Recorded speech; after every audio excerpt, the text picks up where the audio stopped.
those breezy conditions. The camera is barely staying stable. You can even see the water out there, how rough it is looking. The National Hurricane Center just released another update as of 15 minutes ago, and they're still saying this is an extremely dangerous and life-threatening situation and telling people do not leave your shelter as the eye passes over, because that is when the winds are going to become even stronger as the eye wall passes. Let's take a look at Hurricane Melissa. Right now, its central pressure is still at 892 millibars. As you can see, this is tying third for one of the strongest hurricanes in the Atlantic Basin. It is tying a storm from 1935 set during Labor Day. The strongest wind speeds we've seen is 190 miles per hour. We're at 185 miles per hour, still seeing Category 5 conditions, moving north-northeast at 9 miles per hour. The eye wall itself is over the coastline, but the center, which is the eye itself, the calming part of the hurricane, still has about 30 miles left to go before we make official landfall for Hurricane Melissa. We'll have a new update in the next 2 hours. We'll probably see landfall here in about the next 20 minutes. Here's a look at its path. It's still going to stay a Category 5 until maybe tomorrow morning, where we could see it drop down to a Category 3. It'll still be a major hurricane then.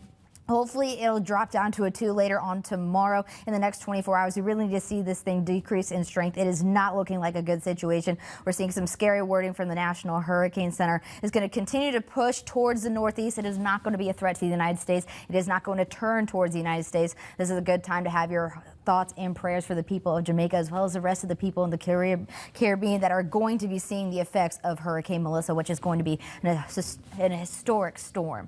Here along the Gulf Coast, though, our biggest thing is we have another cold front approaching the area later on tonight. Here's a look at our dew points right now. They're staying relatively consistent in that pleasant category. Could see an uptick a little bit by the time we get into the 3 a.m. hour. That's when we look to see that front approach our area. That green gradient right here you saw approach from the west, that is the front. We're going to have a little bit of showers and maybe a rogue thunderstorm or two approach with this front, but really it's seeing cooler and dry conditions behind it. Look at our dew points as it moves on through to the east. Look at this gradient right here. This is how we know how dry it's going to get. You're going to see some dark orange on this map showing how dry it's going to get over the next few days into this coming weekend. Here's a look at our muggy meter over the next 5-day period. We're still in that pleasant category for our Tuesday today, but look, we're not even seeing a bar show up on our bar graph, because that is how dry it is going to be into this coming weekend.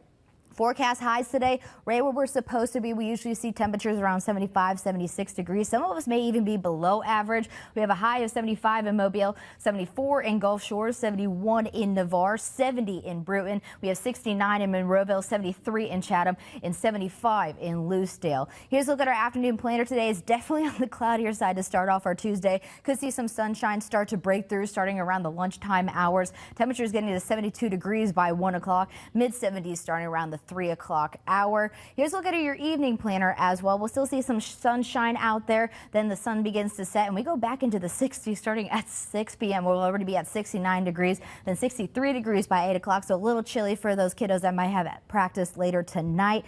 Another thing we're looking at is a rip current risk. It's going to be low today. Then we have a wind shift because of that front. So we'll have a medium risk tomorrow and transitioning back into that low into this coming weekend. Beach weather is looking on the cooler side. So I don't know how much longer people are going to be trying to get into the water, but we still like to make sure you know the rip current risk out there.